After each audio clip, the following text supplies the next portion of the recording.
Okay, everybody, welcome back for another deep dive. You ready to go deep on this one? Always.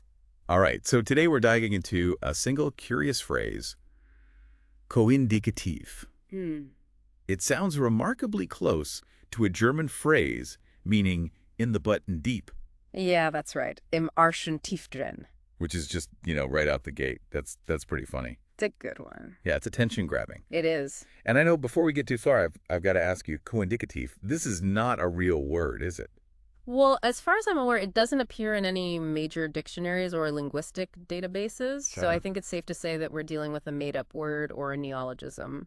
Okay, but even if it's made up, it's it's pretty wild that it sounds so much like this German phrase, right? Absolutely. Like, are there other examples of this kind of thing where words sound so similar but have completely different meanings? Oh, there are tons of examples like that. Really? Yeah, they're called false friends, and they can be a real headache for language learners. Oh, I bet. Like, for example, the English word gift means poison in German.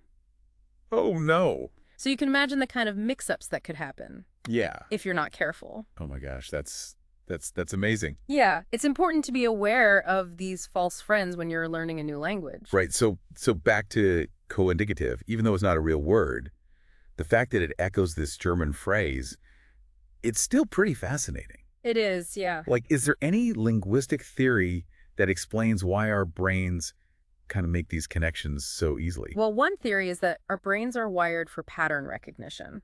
We're Okay. constantly looking for connections and meaning, even in random sounds. Right. So when we hear a word that sounds similar to something, we know our brains automatically try to connect the two. So you're saying our brains are kind of like playing a constant game of linguistic connect the dots. Exactly. Huh. We can't help but try to find patterns and make sense of the world around us, Even if those connections aren't actually there. even if they're not. That's so cool. Yeah, it is. So how does this tendency to see patterns play out in how languages evolve over time?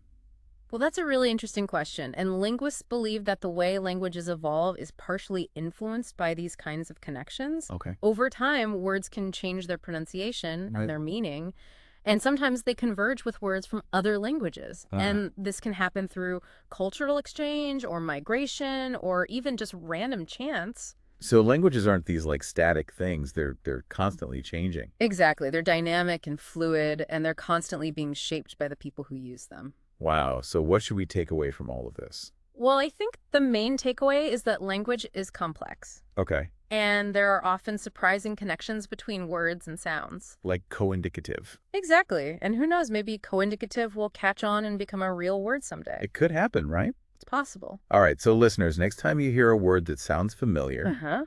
take a moment and consider. Maybe there's a deeper, more unexpected meaning lurking beneath the surface. There just might be. And with that, I think we've reached the end of our deep dive for today. Thanks for listening, everybody.